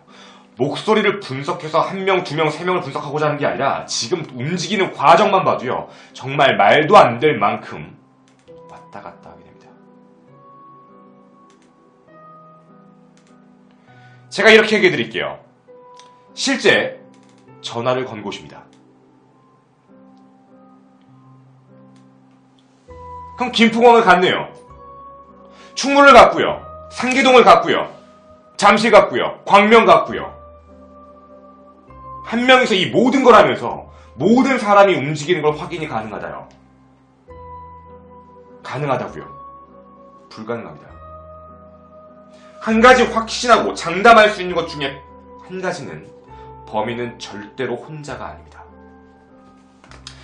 그러면 이런 생각도 듭니다. 첫 번째 요구했던 금액이 7천만 원이다요. 그러면 무언가 납득이 가지 않습니까? 나누는 것 같은데요. 돈을 나누고자 하는 것 같아요. 왜 7천만 원인지는 모르겠지만 어쨌든 돈이 각자 원하는 돈이 모이면 이럴 수도 있겠죠. 7천만원. 범인은 혼자가 아니다 라는 생각이 사실 좀 더 확신적으로 드는 멘트 중에 하나이기도 합니다. 그리고 제가 이제 얘기할 두 번째 사실 확인 팩트입니다. 좀 마음이 아픈 건데요. 제가 지금부터 여러분에게 시간을 과거로 돌리겠습니다. 됐죠? 1991년 1월 29일로 우리는 돌아가 보도록 하겠습니다. 1999년 1월 29일은 화요일입니다. 1999년 1월 29일 화요일, 이때부터 시작이 됐던 일입니다. 5시 반. 평일 오후 5시 20분입니다. 지금부터 시간에 집중해주세요. 평일 화요일 1월 29일 5시 20분경, 오후 5시 20분경 헤어지고 실종되고 11월 11시 30분경 11시 30분쯤 전화가 옵니다. 밤에 왔어요. 1월 31일 이틀 뒤입니다. 1월 31일은 목요일입니다. 형사 좀 바꿔달라, 뭐 해달라 총 16번의 협박 지시한 날이 1월 31일입니다. 2월 1일 금요일입니다. 어디에 가라, 어디로 가라, 그리고 새벽 2시 20분경 어디로 가라, 아까 안내드렸죠. 그리고 다시 전화를 하는 게 바로 2월 5일입니다. 화요일입니다. 또 화요일이에요. 또 화요일. 이제는 메모지를 특정한 데 두겠다. 쉽게 말씀을 드리면 최초 6의 전화 협박 전화로부터 정확히 일주일 뒤에 제시 방법을 바꿨어요. 2월 5일 날짜가 정확히 일주일 뒤입니다. 6의 시작 일주일 뒤에요. 메모지로 하겠다. 그렇게 확인하게 되고요. 2월 13일 수요일입니다. 2월 13일 수요일 오후 5시 30분 나머지 5천을 준비해서 저녁 8시 어디로 와라 라고 지시합니다. 밤 10시 10분 형사한테 제지받지 않고 돈을 훔쳤고요. 새벽 1시경에 전화했고 그 다음 마지막 한 게 2월 14일입니다. 여러분, 2월 14일은 발렌타인데이입니다. 그리고 이날은 설날이 껴가지고 어떤 날입니다. 네, 정답입니다. 여러분들이 하고 싶은 말 제가 해준 거예요. 내가 하고 싶은 말 여러분이 했네요. 이 사람 주말에 쉽니다. 이 사람이 시간을 잘 보셔야 돼요. 평일도 전부 다 오후 시간에만 돼요. 여러분, 사실 사람의 주목을 안 끌고 사람한테 좀 편하고 차량이 이동이 쉬운 건 낮 시간이고 아침 시간, 이제 그 출근 시간 지나고요. 좀 더 한가하고 사람들한테 집중도 덜 받고, 하필 밤에, 항상 밤에 5시 30분 차 더럽게 막히는 그런 구간에 그럴 때만 자꾸 전화해요. 이 사람 아마도 직장인일 가능성이 높습니다. 분명히 평상시 행동을 하는 직장인일 가능성이 높아요. 그리고 이 사람은 적어도 주말에 어떠한 일도 하지 않아요. 주말엔 전화를 하지 않아요. 주말에 전화를 하지 않는다라는 걸 보게 되면 이 사람은 주말에는 뭔가 해야 될 일이 있는 사람이에요. 내심 이런 생각을 했습니다. 가족이 있는 사람인가? 아니면 애인이 있는 사람인가? 애인이나 아니면 가정이 있는 사람인가? 주말은 쉬니까. 주말엔 절대 활동을 안 하니까. 2월 14일? 여러분, 2월 14일 빨간 날이에요. 설날이에요. 설날 이후에도 연락이 없어요. 아예 쭉. 참 아이러니합니다. 시간대도 애매하고 항상 날짜도 애매했다는 거예요. 여기까지가 진실이래요. 그냥 상황 가지고 조합만 해봐도 누구나 예측할 수 있고 누구나 생각할 수 있는, 누가 봐도 빼도 박도 못한 다 사실에 근거한 팩트입니다. 자, 그럼 이제 우리부터 더 무서운 이야기를 한번 시작해 보겠습니다. 더 무서운 이야기. 슬슬 범인의 윤곽은 잡히십니까? 이제 한 번 더 잡아드리겠습니다. 바로 3월 14일 이후에 경찰에 왔던 진술이 시작됩니다. 3월 18일부터 목격자 진술이 나타나기 시작을 합니다. 3월 18일 이런 이야기가 나옵니다. 목격자 진술입니다. 3월 4일입니다. 충분히 형호가 살아있을 수 있던 날이었어요. 국가수의 발표에 의하면. 됐죠? 3월 4일 오후 2시경 이영호 군으로 보이는 사람이 사건 그 돌아가신 구간 불과 100m밖에 떨어지지 않은 공간에서 형호 군으로 보이는 어떤 사람이 30대 남자에게 삼촌이라고 부르는 걸 목격한 사람이 나타납니다. 누구냐면 바로 그 잠실시민공원에 있는 매점 주인입니다. 매점 주인에게 얘기를 합니다. 당신이 형호를 봤는지 어떻게 압니까? 라고 물었는데 3월 4일에 대해서 얘기를 합니다. 3월 4일은 보시면 아시겠지만 월요일입니다. 3월 4일은 월요일인데 이런 말씀을 하세요.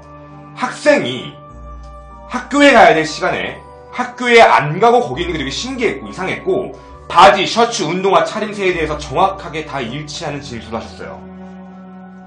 3월 4일에 이영호 군은 살아있을 가능성이 있던 겁니다. 이렇게 진술하십니다. 삼촌이라고 불렀대요. 형호가 삼촌이라고 불렀답니다. 삼촌이라고 부를 수 있는 사람은 참 많아요. 왠지 얘기해 드릴게요. 동네 형도 삼촌입니다. 모르는 사람하고 친해지면 삼촌이에요. 그럴 수도 있는데요. 문제가 하나예요. 아까 말씀드렸죠. 이영호 군의 어머니는 친모가 아니다요. 이혼하셨잖아요. 그럼 혹시 진짜 엄마죠? 새엄마 말고 친엄마에게 혹시 형제가 있나? 경찰이 조사에 들어갑니다. 친인척 수사를 시작한 거죠.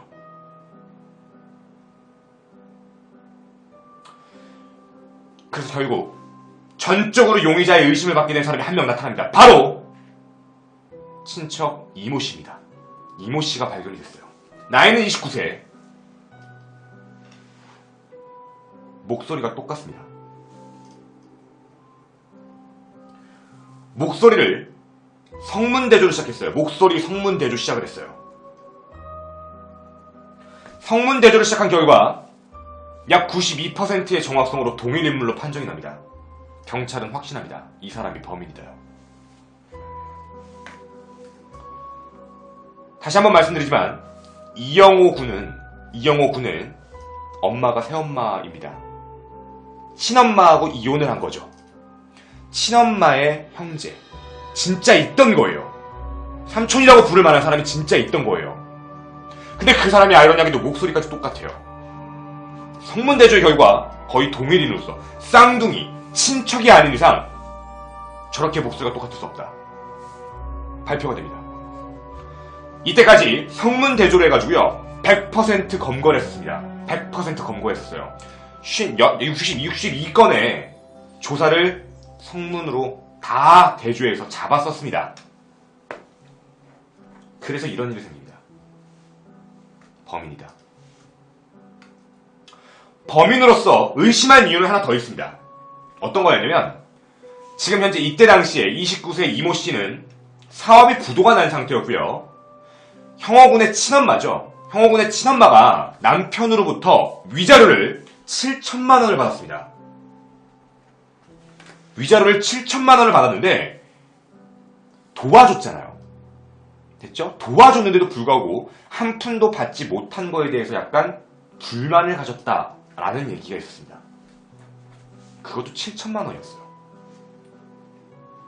목소리도 똑같고 약간 불만이 있었고 경찰은 확신합니다.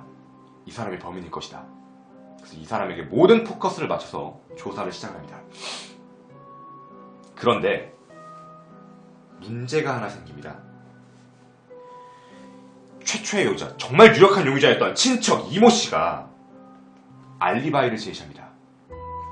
1월 31일 법원 소송 당사자로 법원을 출두하기 위해서 이미 1월 30일 날 가족들과 함께 부산의 호텔을 투숙하게 돼서 31일 날 법정 출두한 게 확인이 돼요. 근데 상대가 나오지 않아서 일정이 취소되는 바람에 혼자 경주에 가서 모 여관에서 하루를 보내고 돌아왔다라는 진술을 하게 됩니다. 경찰은 그걸 어떻게 믿느냐라고 얘기했는데, 첫째, 불국사 입장권을 알리바이로 줬고, 주차권, 고속도로 티켓 이런 거 가지고 증거 자료를 제출하게 됩니다. 그리고 부산의 호텔과 경주에 있는 여인숙, 거기에 사장과 대질 심사를 걸어서 실제로 투숙을 했다라는 것까지 얼굴을 확인을 하게 됩니다.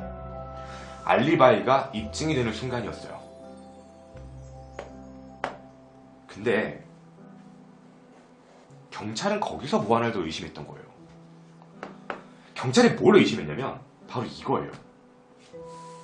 두 달 전에 자신의 행적을 정확하게 기억하는 것도 신기하고, 티켓을 한 달 이상 다 가지고 있었다는 것도 분명히 이상해서 뭔가 계획적인 게 아닌가라는 의심을 다시 하게 됩니다.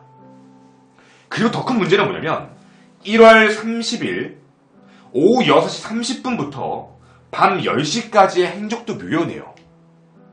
뭔가 행적이 묘연합니다. 그래서 경찰은 무슨 판단을 하냐면, 이 사람이 비행기를 타고 서울에 와서 했을 수도 있다. 김포공항을 자꾸 얘기하니까 거기까지 조사를 해봤습니다. 근데 탑승 명부 명단을 모두 조회해봤지만 없었습니다. 탑승자 명단에 없었습니다. 조사 다 해봤습니다. 단서를 찾을 수가 없었습니다. 그래서 경찰은 증거불충분으로 이 사람을 포기하게 됩니다.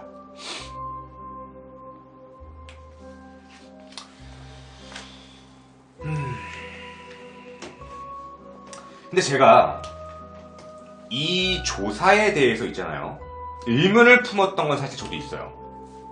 근데 이 의문을 품은 거에 대해서요, 어떤 누구도요 답을 명쾌하게 내려준 기관이 없어요. 아예 없어요. 첫째, 이모 씨가 알리바이가 명확하다. 근데 우리는 알고 있잖아요.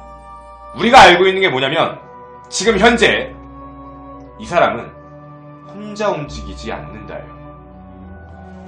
혼자 움직이지 않는다. 혼자 움직이지 않는다. 됐어요? 지령은 충분히 할 수 있다는 게 문제예요. 지령을 할 수 있다가 첫 번째. 그거에 대해서 왜 조사를 안 해봤을까 하는 의문은 좀 있어요. 두 번째입니다. 여러분, 국내선 비행기 타보셨습니까? 제주도 비행기 타보셨습니까? 제주도 비행기를 타보셨으면 한 가지 느낌이 오는 게 있지 않으십니까? 국내선 비행기 신분증 검사 어떻게 하시는지 아시죠? 다른 사람 신분증으로 탔다면? 다른 사람 신분증으로 탔다면 어떤 일이 있을까요? 다른 사람 신분증으로 말이에요. 사실 국내선은 신분증만 확인하고 그냥 탑승시키는 경우가 많기 때문에 이 사람 굉장히 치밀한 거 아시죠? 너무 치밀할 정도로 맞춰서 움직인 거예요. 왜 이 치밀함에 대해서는 배제를 했는지가 조금 이해가 가지 않습니다. 저는 솔직하게 얘기를 할게요. 솔직히 저도 의심을 합니다. 그래서 이모 씨라고 안내해드리는 거예요. 명예훼손으로 고발당할 수 있으니까요. 그냥 의심입니다. 한낱 개개인으로서. 아니면 정말 죄송하지만 정말 아이러니하게도요, 모든 사건에 대한 명확성 자체가 다 맞아떨어지는데 그 알리바이 하나 때문에 얘기를 못하고 있는 거예요. 근데 그 알리바이도 충분히 조작이 가능하다는 게 문제예요. 현재요. 이 사람이 정말 거기 갔고요, 정말 투숙을 했지만 정말 비행기를 타고 왔다면 다른 사람과, 왜냐면 이건 혼자 한 사건이 아니니까 답이 없어요 사실.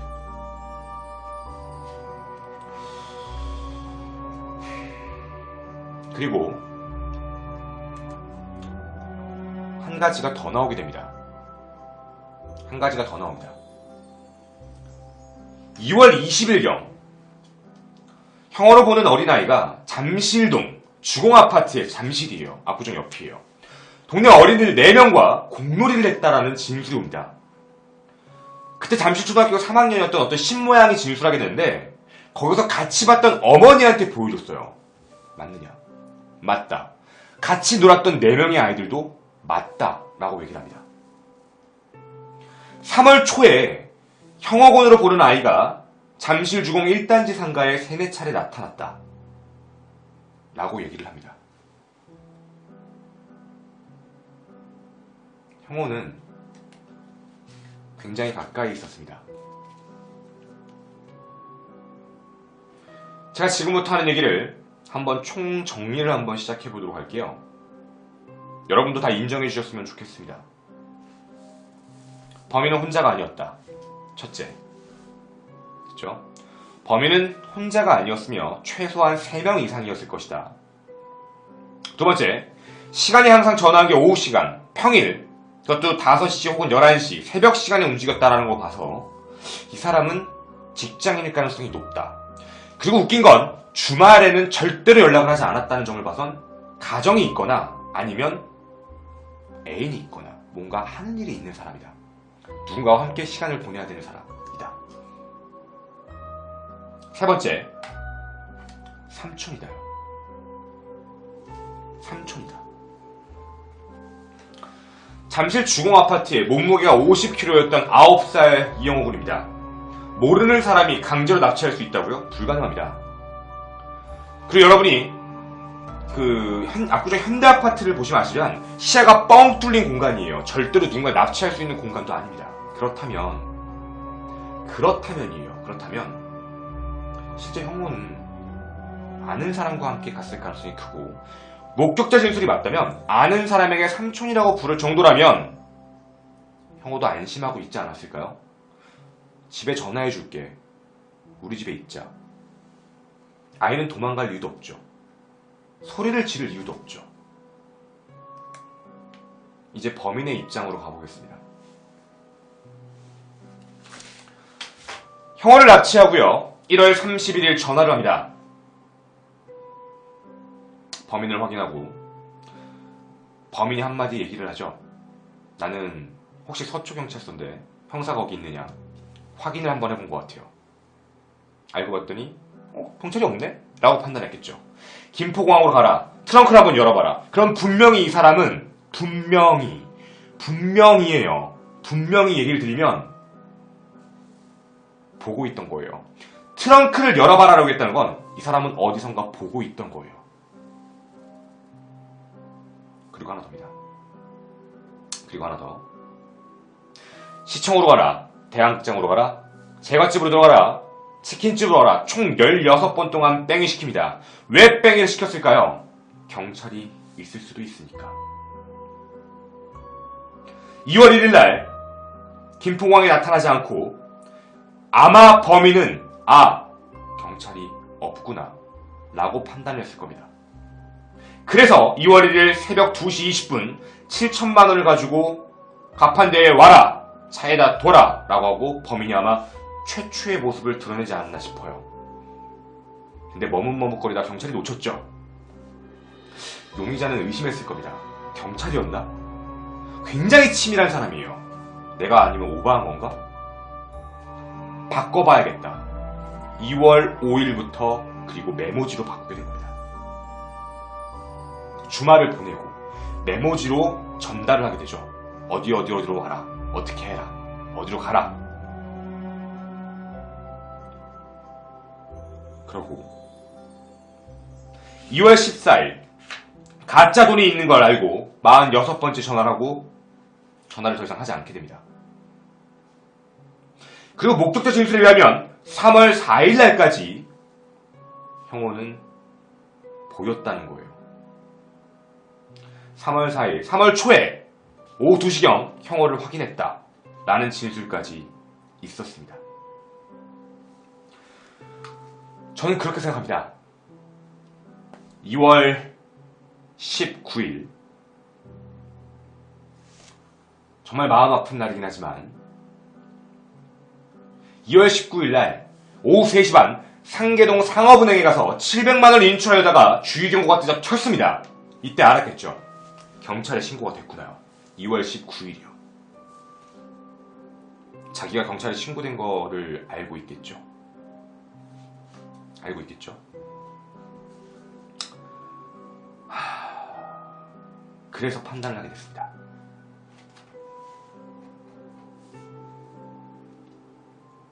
아마 경찰에 얘기가 들어간 걸 알고 더 이상 수습할 수 없는 상황이라 판단을 하고 그렇게 이영호 군을 질식사로 생을 마감하게 하지 않았나 라는 조심스러운 추측을 합니다.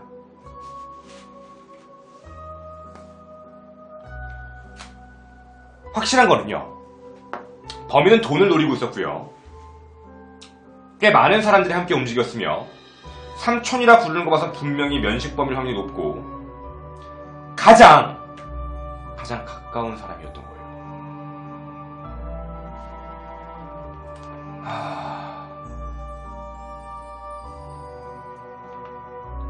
저도 그래서 삼촌이었던 이모 씨에 대한 부분을 더 조사를 많이 해봤습니다.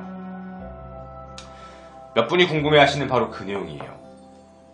치밀하고 고학력자인데 혹시 부도나기 전 학력 같은 건 알 수 없느냐. 이 사람에 대한 정보가 많은 게 알려져 있지가 않아요. 왜냐면 용의선상에서 벗어났기 때문에 더 이상 개인정보를 유출할 수 없었는지 모르겠지만 어떤 그 정보도 많이 없었습니다.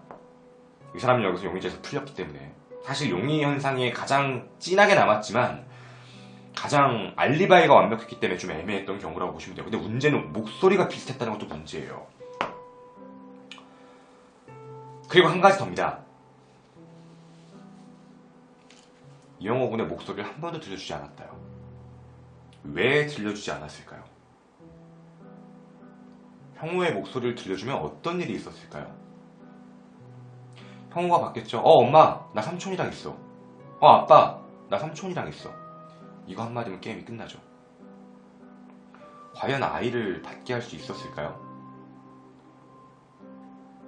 아이가 눈에 까실 수밖에 없겠죠, 사실.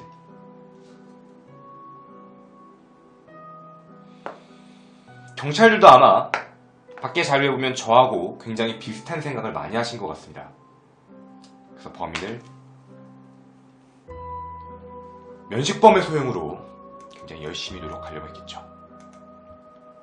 발견되지 않습니다. 그리고 문제가 하나 생깁니다. 바로 뭐가 문제냐면 필적 감정 결과 이모 씨와 필적이 같지 않았다예요. 필적이 같지 않았다는 것도 문제가 생긴 거예요. 필적이 같지 않았다.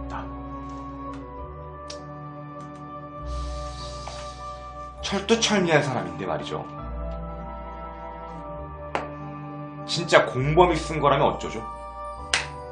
자기가 쓴 게 아닌 남이 쓴 필적이라면 어떡할까요?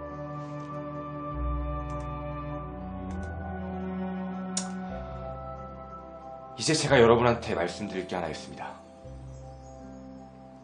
바로 뭐냐면 이 신발입니다. 이영호 군은 모든 건 똑같이 입고 있었어요. 옷도. 근데 신발만 달랐어요. 이게 그 신발입니다. 아디다스 신발이었고요. 원래 형호 군의 신발이 아니에요. 형호 군의 신발을 사줬단 얘기겠죠? 그것도 아빠 거. 그러니까 쉽게 얘기하면 아이 거를 누군가가 사준 거예요. 아무렇지 않게요. 아이는 그 신발을 신었던 거예요. 아이는 좋았겠죠. 근데 여러분, 제가 진짜로 무서웠던 게 뭐였냐면요,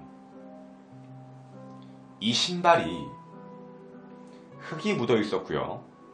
이 신발에 그리고 탄 흔적이 있었습니다. 불에 탄 흔적이요. 도대체 뭘까요? 왜 불에 타게 했지? 왜 불에 타는 적이 있겠지? 왜 신발에 흙을 묻혔지? 수사의 혼선을 주기 위하여? 아니면 뭔가 전달하는 메시지가 있을까요? 그리고 왜 이 신발을 샀을까요? 왜 신발을?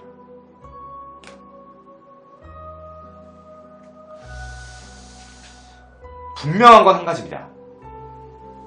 분명한 건 형호군은 오래 살아있었어요. 오래 살아있었고 국가수의 말대로 3월 초에 3월 7일쯤 그렇게 싸늘한 죽음이 된 걸 수도 있습니다. 정말 돈을 다 줬으면 형호군은 돌아올 수 있었을까요? 정말? 저는 그런 생각을 좀 합니다. 과연, 진짜 과연, 정말 과연 살아남을 수 있었을까요?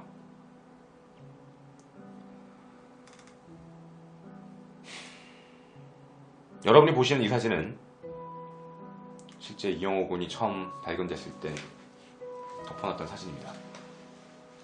사실 굉장히 가슴이 먹먹하고 답답한 사진이에요. 마음도 불편했고 마음도 짠했고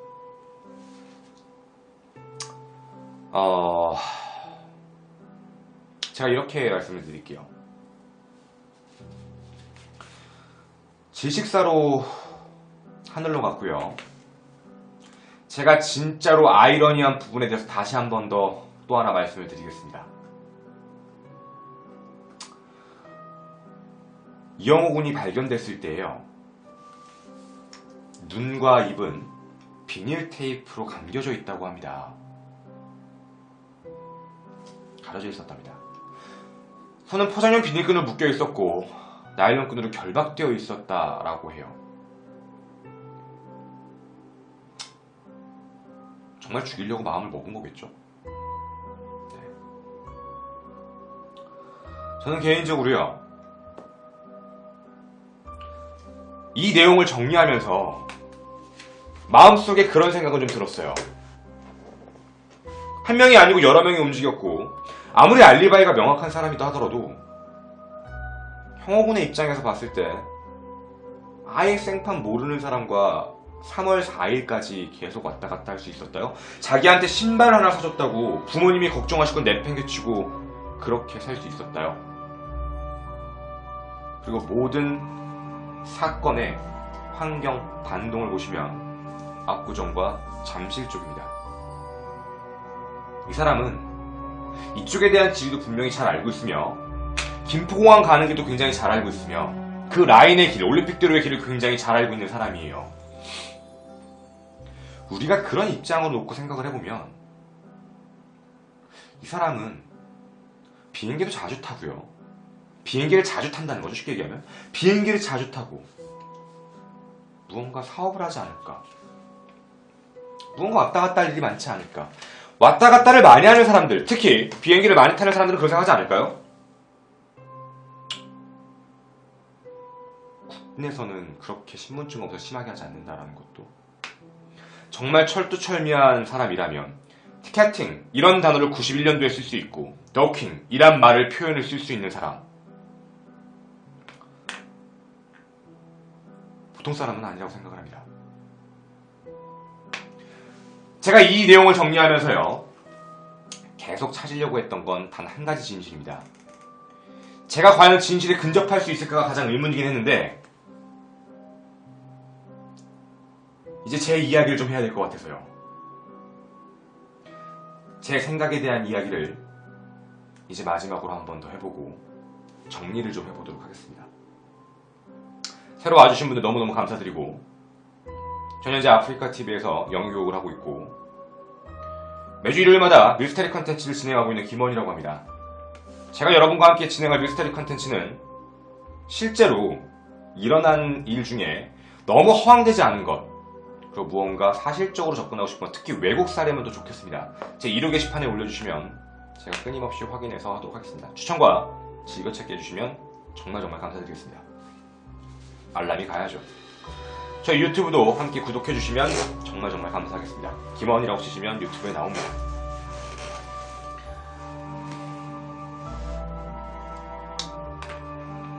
매번 했듯이 똑같이 하겠습니다.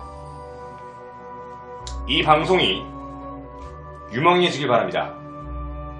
이 방송을 그리고 고 이영옥 원을 죽인 당신이 보길 바랍니다.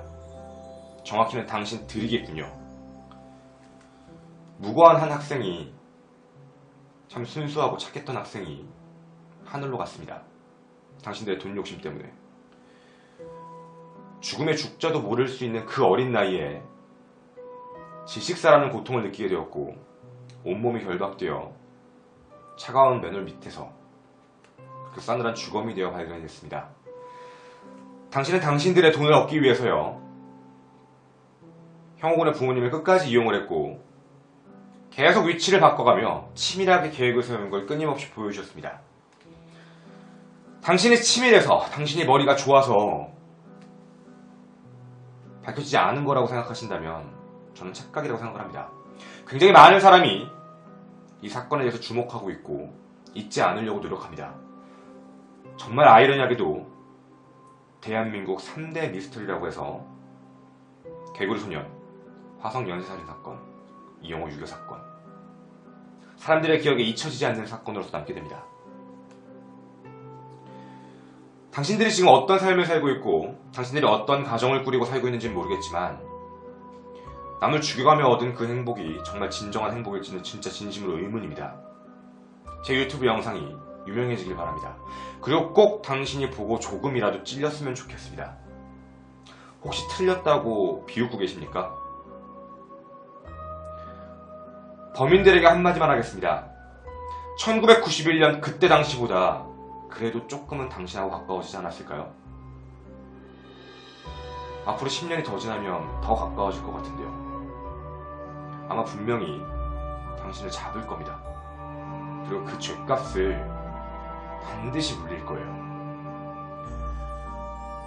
제가 지금 진행하는 이게 한낱 재미를 위한 컨텐츠라고 한다면 가볍게 진행했을 겁니다. 하지만 가볍게 진행하기에는 너무 무거운 일이었고요. 정말 온몸을 다해, 온 마음을 다해 준비했고 일주일간 자료를 찾았고 고인에게 누가 되지 않기 위해서 최선을 다해서 진실만에 접근하기 위해 노력을 했습니다. 저도 의심이 가는 사람이 한 명 있습니다. 근데 그건 너무 나쁘니까 말씀은 안 드릴게요. 여러분의 판단과 여러분의 생각의 몫이니까. 단 저도 정말 아니길 바랍니다. 그리고 제가 정말 유명해졌을 때쯤, 정말 그 진짜 범인이 밝혀지게 됐을 때쯤 저는 그분께 사죄하고 싶습니다. 잘못 알았다면. 미스터리 컨텐츠가 참 힘듭니다. 특히 이런 유교 사건, 미스테리한 사건, 이런 거, 개구리 소년도 저번에 했을 때도 마찬가지였습니다. 정말 힘들었습니다. 많은 분들이 당신에게 저주를 퍼부을 거고 당신을 잊지 않을 겁니다. 마음 편하게 사실지 모르겠지만 당신이 만약에 이 땅에 존재한다면 끊임없이 고통받다 돌아가시길 바라고, 만약에 지금 이 땅에 없다면 지옥불에서 고통받길 바랍니다. 많은 분들의 기억에서 잊혀지지 않았으면 좋겠고, 우리 오늘 함께 해주신 모든 시청자 여러분의 기억에서도 지금 여기 있는 이 사람, 그 위에 있는 이영옥 오늘 잊지 않으셨으면 좋겠습니다. 그리고 마지막으로 이 사람의 목소리도 잊지 않았으면 좋겠습니다.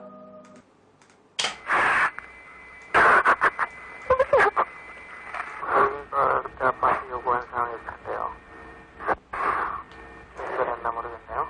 내 목소리가 전화 받는 목소리가 틀린 것 같아요. 다시 전화 드릴게요. 아까 전화 받으신 분 맞습니까? 알겠으니까요. 네, 여보세요. 지금 바로 내려가셔가지고요. 네.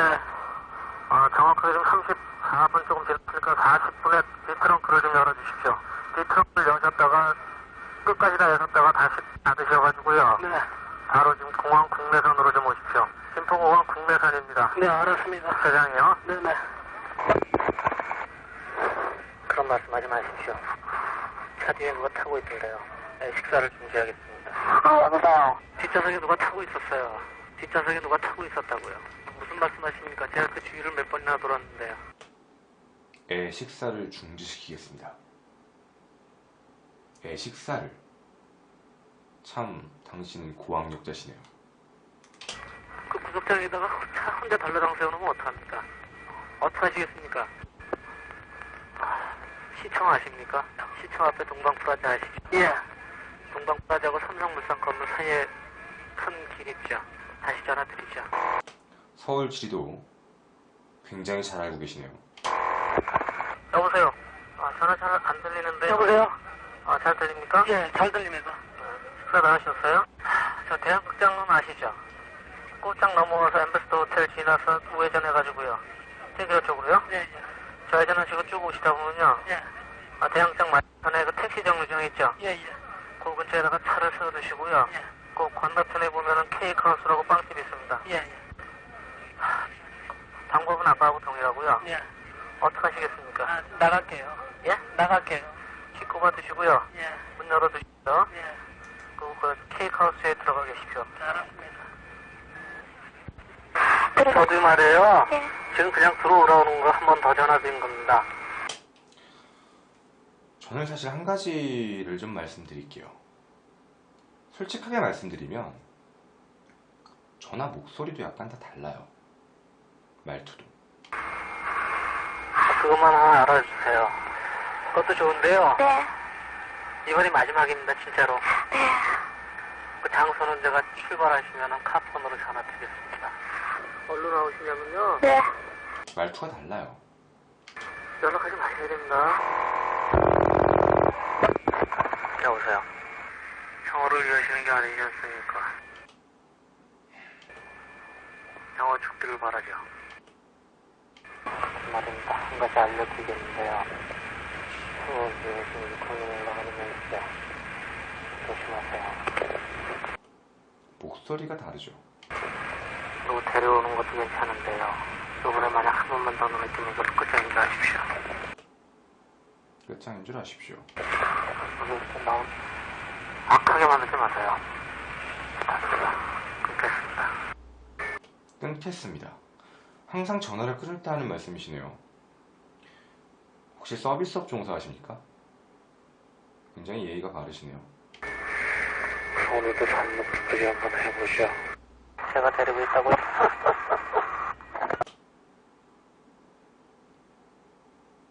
이 소리. 오늘도 잔목까지 한번 해보시오. 제가 데리고 있다고요? 둘은 분명히 목소리가 다른 것 같은데요. 해보쇼. 오늘도 잔목까지 한번 해보시오. 해보쇼.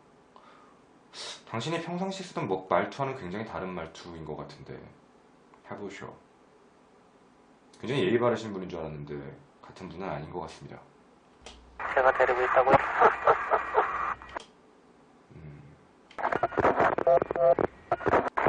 여보세요. 저희도 지금 보호를 당장 못하니까요. 그래서 어떻게 해서 빨리 쪽을 내던데 아니 그 전해주는 것만 좀 잘 전해주시면 차 내려가서 정각 제가 5시 20분에 다시 전화드리겠습니다. 그 트럭을 여셨다가 끝까지 다 여셨다가 다시 닫으셔가지고요. 바로 지금 공항 국내선으로 좀 오십시오. 공항 국내선 주차장에다 주차를 시켜주십시오. 그러고 전화 다시 드리겠습니다. 김포공항 국내선입니다. 빨리 오십시오. 차 뒤에 누가 타고 있었어요. 자꾸 보시면은 그런 말씀하지 마십시오. 차 뒤에 누가 타고 있던데요. 너무하십니다. 그리고 또 그 구석장에다가 차 혼자 달라장 세워놓으면 어떡합니까? 그러시고 카폰을 틀어놓고 어디 가시면 어떡합니까? 정말 엄청난 일을 저지르셨는데 목소리 하나 안 떠시네요. 대단하십니다. 저희도 지금 힘듭니다. 빨리 해가지고 좀. 저희도 힘듭니다.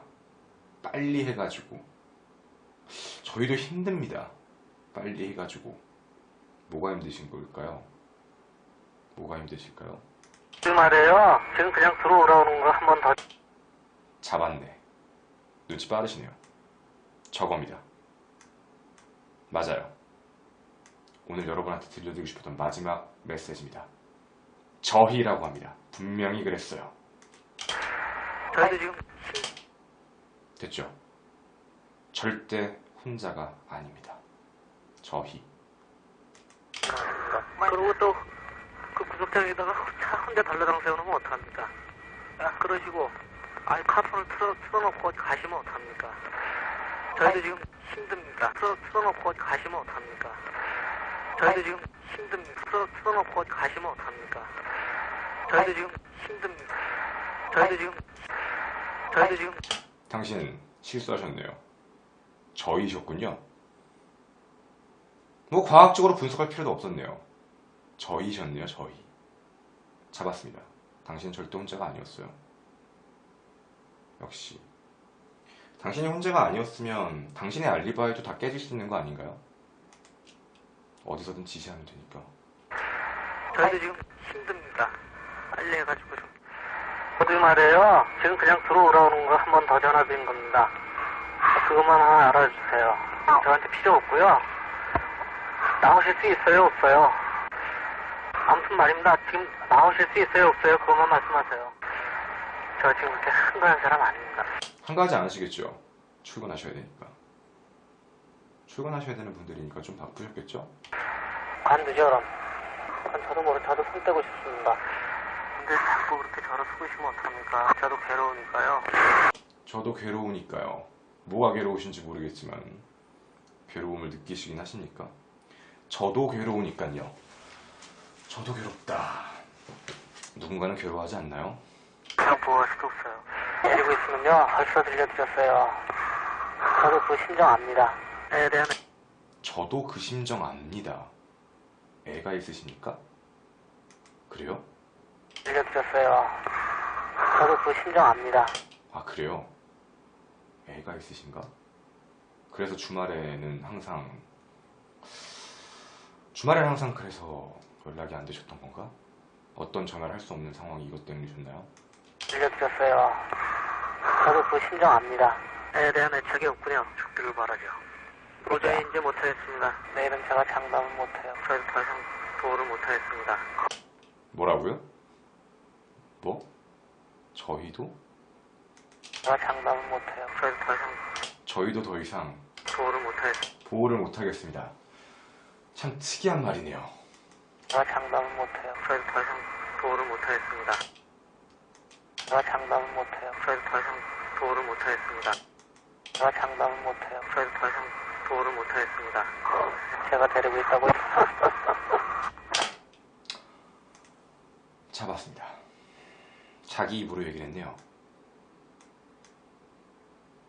혼자가 아니라는 걸 자기가 증명을 해주셨네요. 어떻습니까? 범인 당신 공범들에게 얘기하겠습니다. 생각보다 좀 많이 좁아진 거 느끼십니까? 알리바이가 어떤 거 있든지 간에 여러 명이 움직이면 많은 게 깨질 수 있다고 생각을 합니다.